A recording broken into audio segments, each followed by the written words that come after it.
Hello friends, welcome to अनोखे किस्से rebound. हाल ही में एक न्यूज बहुत ट्रेंड कर रही है कि सुनीता विलियम्स अंतरिक्ष में फंस गई हैं और उनका स्पेसक्राफ्ट खराब हो गया है, जिस वजह से वो अंतरिक्ष में फंसी हुई हैं।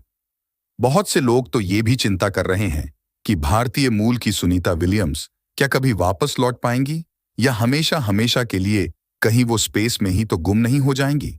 ऐसे ही न जाने क्या क्या ख्याल, सवाल और चिंता लोगों को सता रही हैं। और इस प्रकार की चिंता होना भी वाजिब है, क्योंकि भारत पहले भी इसी प्रकार से देश के कुछ होनहार शख्सियतों को खो चुका है। और इसीलिए सभी अब बस यही चाहते हैं कि देश के अनमोल रत्नों में से एक सुनीता विलियम्स भी सही सलामत वापस आ जाएं। तो चलिए जरा डिटेल में इस पूरे मामले को समझते हैं और हमेशा की तरह A to Z सब कुछ समझेंगे। तो शुरुआत करते हैं खोज से। आखिर किस खोज या काम के लिए सुनीता विलियम्स स्पेस में गई हैं, पहले वो समझते हैं। तो ये सारा मामला स्टारलाइनर स्पेसक्राफ्ट से जुड़ा हुआ है और स्पेसक्राफ्ट्स बनाने के लिए मशहूर ग्लोबल कंपनी बोइंग से नासा ने साल 2010 में एक कॉन्ट्रैक्ट किया और उसे स्टारलाइनर नाम का एक स्पेसक्राफ्ट बनाने का काम सौंपा। ये डील 4.2 बिलियन US डॉलर्स में तय हुई और ये पैसा समय समय पर इंस्टॉलमेंट्स में बोइंग को मिलता रहा और साल 2014 में 4.2 बिलियन डॉलर्स की डील का पूरा पैसा बोइंग को मिल गया था। लेकिन उसके बाद भी स्पेसक्राफ्ट में कुछ और काम करवाने के लिए उसे और पैसा दिया गया और ये डील कुल 4.8 बिलियन डॉलर्स तक पहुंच गई। स्टारलाइनर नामक इस स्पेसक्राफ्ट को CST-100 नाम से भी जाना जाता है।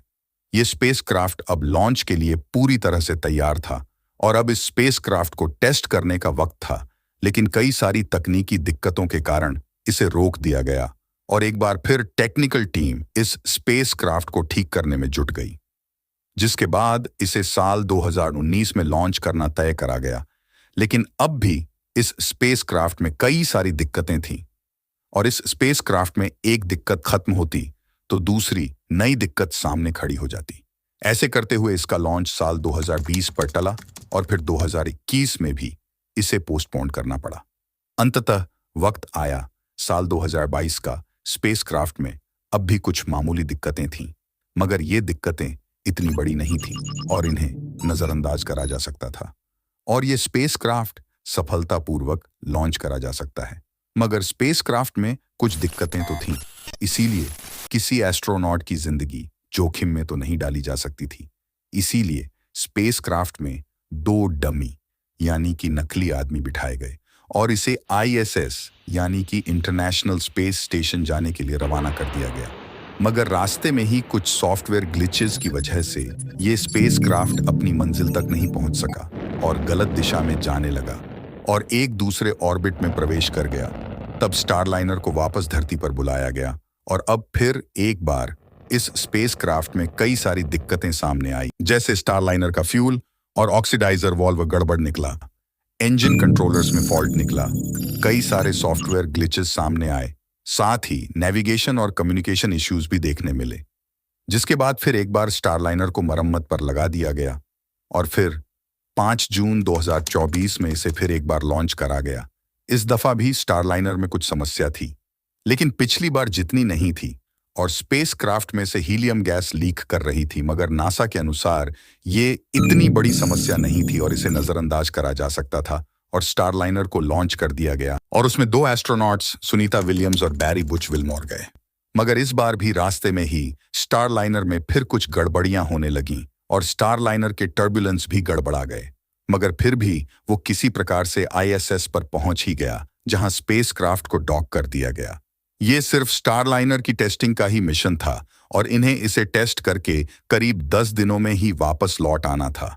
मगर स्टारलाइनर में खराबी के चलते नासा ने एस्ट्रोनॉट्स की सुरक्षा को देखते हुए उनके वापस लौटने की तारीख को आगे बढ़ा दिया है और ऐसा अनुमान लगाया जा रहा है कि उन्हें करीब अब 90 दिनों तक स्पेस में रहना पड़ सकता है और वो तभी वापस आएंगे जब स्टारलाइनर वापस आने के लिए पूरी तरह से ठीक हो चुका होगा। जी हाँ, अभी स्टारलाइनर में काम चल रहा है और उसे स्पेस में ही ठीक करा जा रहा है। ऐसे में बड़ा सवाल अब यही आता है कि क्या सच में सुनीता विलियम्स और बैरी बुच स्पेस में फंस गए हैं और आखिर वो कहां पर है? क्या वो सुरक्षित है? तो चलिए अब इसका गणित भी समझते हैं। सुनीता और बैरी दोनों ही अभी आईएसएस यानी कि इंटरनेशनल स्पेस स्टेशन पर हैं। जो लोग नहीं जानते उनकी समझ के लिए बता दें कि इंटरनेशनल स्पेस स्टेशन अंतरिक्ष में ही एक ऐसी जगह बनाई गई है जहां से स्पेस पर रिसर्च करी जाती है। अब सवाल आता है कि ऐसी जगह अंतरिक्ष में कैसे बनाई जा सकती है भला, क्योंकि न तो वहां ग्रेविटी है और ना ही कोई जमीन। दरअसल आईएसएस को आप एक हवा में तैरने वाली बड़ी सी सैटेलाइट या एक स्ट्रक्चर मान सकते हैं जो कुछ इस प्रकार का दिखता है, और ये करीब 356 फीट लंबा और 240 फीट चौड़ा एक विशालकाय स्पेस स्टेशन है जो धरती के चारों ओर चक्कर काटता रहता है। और इसकी रफ्तार की बात करी जाए तो ये हर एक सेकंड में करीब 8 किलोमीटर की दूरी तय कर लेता है, और एक दिन यानी कि 24 घंटों में ये धरती के करीब 16 चक्कर काटता है। और इसे इतनी रफ्तार पर चलाना बेहद जरूरी है, नहीं तो ये नीचे की ओर गिरने लगेगा। आईएसएस में एक साथ करीब 6 स्पेस क्राफ्ट पार्क करे जा सकते हैं और इसमें एक साथ करीब 7 लोग रह सकते हैं। यहाँ रहने की और जरूरत की सभी वस्तुएं मौजूद हैं, जैसे कि यहाँ अपना ही एक वाटर रिसाइकलिंग सिस्टम बना हुआ है और पानी से इलेक्ट्रोलिसिस प्रोसेस से ऑक्सीजन भी बनाई जाती है। साथ ही समय समय पर यहाँ कार्गो द्वारा ऑक्सीजन, पानी और अन्य जरूरत का सामान भी सप्लाई किया जाता है। साथ ही इस स्पेस स्टेशन में सोने के लिए 6 स्लीपिंग चेम्बर्स हैं, खाने के लिए डाइनिंग रूम, एक्सरसाइज के लिए एक gym, laboratory, power generation system, storage area, docking station जैसी कई सारी सुविधाएं मौजूद हैं। इसीलिए ये जगह रहने के लिए एक बेहतरीन और सुरक्षित जगह है। आईएसएस को बनाने का तरीका भी कुछ अलग ही था। क्या आप जानते हैं इसे आखिर कैसे बनाया गया? अगर आप सोच रहे हैं कि इसे स्पेस में बनाया गया तो आप गलत है, क्योंकि आईएसएस को यही धरती पर ही बनाया गया है, लेकिन इसे पार्ट्स यानी कि टुकड़ों में बनाया गया है और इन टुकड़ों को स्पेस में ले जाकर आईएसएस से जोड़ा गया है। इसका पहला टुकड़ा सन 1998 में बनाया गया था और इसमें प्रमुख 5 देशों की स्पेस एजेंसी ने योगदान दिया, जिसमें से United states, Russia, Japan, Europe और कनाडा है।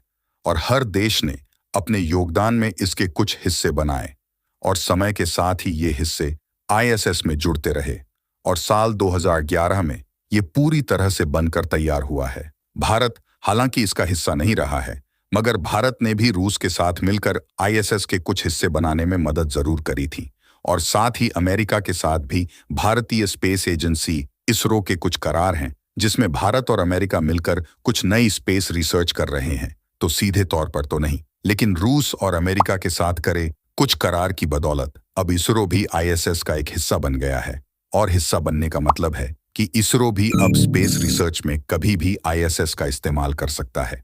और इसी जगह पर यानी कि आईएसएस इंटरनेशनल स्पेस स्टेशन में इस वक्त सुनीता विलियम्स और बैरी हैं, जिसका अर्थ ये हुआ कि ये दोनों एस्ट्रोनॉट्स एक सुरक्षित स्थान पर हैं और वो यहाँ कितने भी दिन या सालों साल तक भी सुरक्षित रह सकते हैं। अब बात आती है इनकी वापसी की, तो नासा के दिए स्टेटमेंट के अनुसार उन्होंने कहा है कि आईएसएस में सभी सेफ हैं और नासा को उन्हें वापस बुलाने की कोई जल्दी नहीं है। दूसरी तरफ नासा का एक और प्लान भी है स्टारलाइनर को लेकर, और उसके अनुसार अगर स्टारलाइनर स्पेस में ठीक नहीं हो सका तो वो उसे एक दूसरे ड्रोन की मदद से नीचे धरती पर बुलाएंगे और फिर उसकी मरम्मत करी जाएगी। और सुनीता विलियम्स और बैरी विलमोर को भी इस स्थिति में किसी दूसरे स्पेसक्राफ्ट से वापस बुलाया जा सकता है, मगर अब वापसी में कितना वक्त लगता है वो तो नासा ही जानता है। तो उम्मीद करते हैं कि आपको ये जानकारी पसंद आई होगी और आपके सभी सवालों के जवाब आज आपको मिल गए होंगे, साथ ही कुछ नई जानकारी भी मिली होगी।